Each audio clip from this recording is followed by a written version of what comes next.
Man, what's going on? We back. Another video, man. And today we in the shop with it, man, trying to figure out how to do this thermostat. I already know how to do the thermostat on the new 360s. This is actually on a 2020 Blazer, so right now, this same engine's in your SRX, XT5s, XT6s, the Blazer. I don't know if it's in the Traverse or the Terrain. I think it's in the Terrain and maybe the Traverse. I don't know. Don't quote me on that. But right now, man, like y'all see in the shop, I got a lot going on. Got a LT4 swap I'm doing right now. Guy kind of high rodded it, you know, stuff happens. First LT4 I've ever seen blow up, but you know, we're doing a LT4. Hopefully we get that shot for y'all, you know. We got a thermostat that we're finna get into right now. I'm gonna tell y'all basically the basic steps how to do this. This job is not hard. You know, there's a few things you have to do to get the intake off, and I'll show you the main problem that people struggle with doing these is there's a 10 millimeter back here that you can't see, that you kind of gotta feel for it. You can't see it, but you'll know once you got it. But in order to get the intake off, you know, we gotta pull the upper cover, a few bolts, one 10 millimeter here, disconnect a couple PCV lines, 110, and disconnect your purge valve and your map sensor, and then we're pretty much there. So put them off, disconnect a few of these lines. I don't have a pry tool on me right now because I'm trying to do this with one hand, but y'all probably get the gist of what I'm saying. Okay, upper one comes off, get the upper intake off, move to the lower intake, which I mean, same concept, which I think this one's been off before because it's got a bunch of CPAs out of position, so somebody obviously were rushing through this, weren't trying to do it the right way, so needless to say, that type of stuff happens when people rush, but I'm not gonna rush. I'm gonna take my time with it, show y'all how to do it. Pull those out of the way. We also have 110. This 10 a lot of people forget about right here. It holds the intake down as well. So get that 110 out. If I can grab an extension, I think I have one.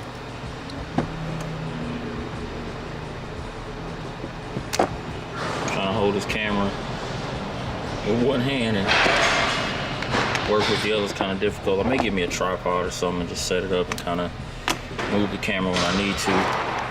110 here, loose, 2 10s in the back.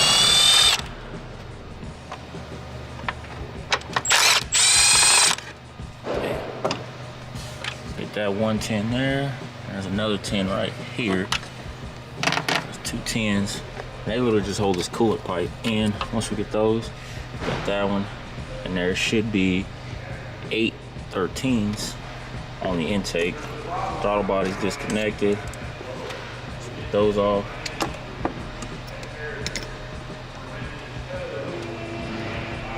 Go.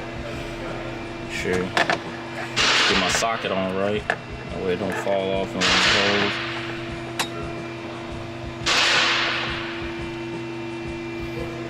Pretty much just essentially down there.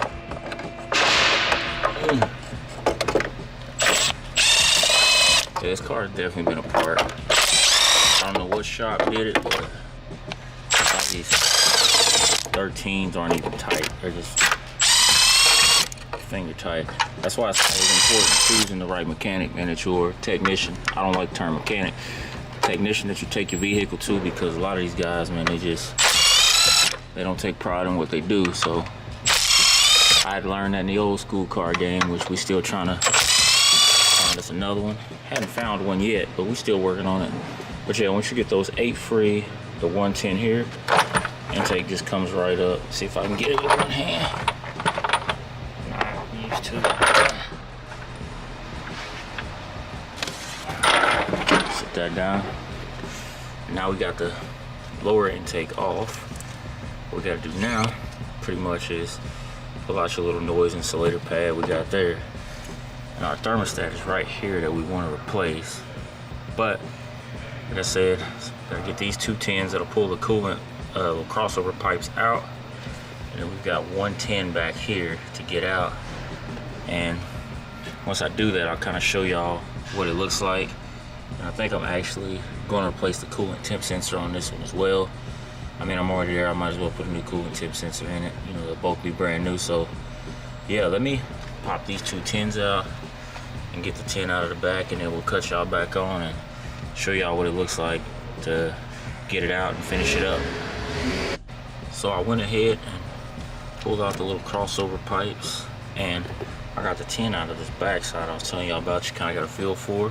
And once you do that, you kind of can slip this pipe out of the way and then get to your thermostat, which is right here. Which mine isn't very hard because the car's been sitting for a while, so I can just reach in and grab it. But it's kind of a little, kind of gotta finagle it out, but everything out of the way because it gets caught up in here a little bit. Let's see if we can get this up and out of the way for a second. And then you want to move. There we go.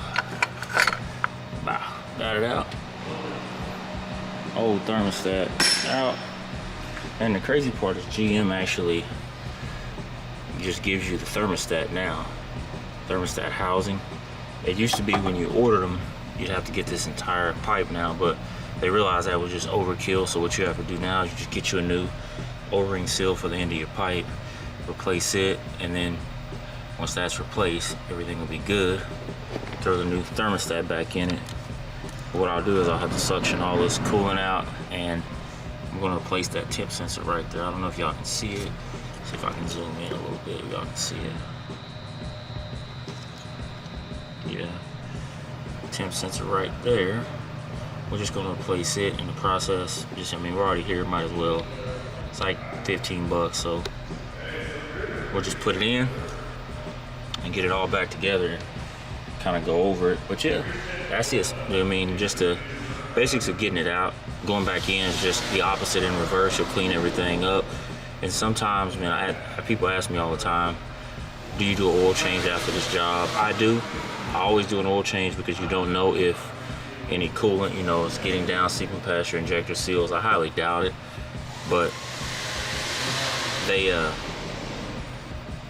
you don't have to. So if you don't want to, as long as you don't get any coolant into your valves or anything, I don't think you have to. I always do it just being precautionary because, like I said, I want to give the customer the best job doing this stuff. So that's exactly what I'll do. I'll change the oil afterwards, you know, top off the coolant, make sure everything's good, clear the codes out, and we'll test drive and give it back to the customer.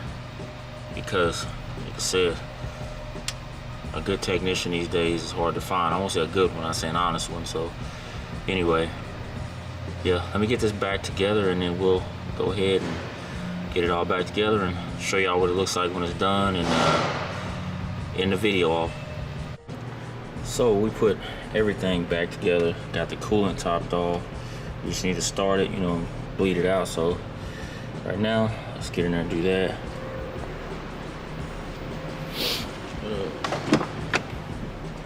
Fire it up. Turn it up. Man, I actually like these little blazers. They're actually not bad. I think they're kind of way overpriced. That's just my opinion.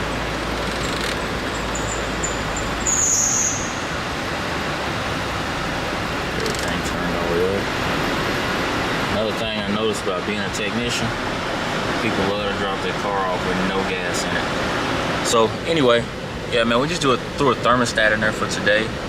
Show y'all how that goes. It's pretty easy, man. If you're I'd say somewhat handy, you know what I mean, know how to pay attention and follow instructions, you can do this job by yourself.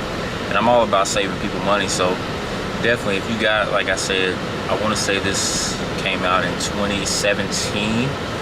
They went to this style, so 2017, don't quote me on that.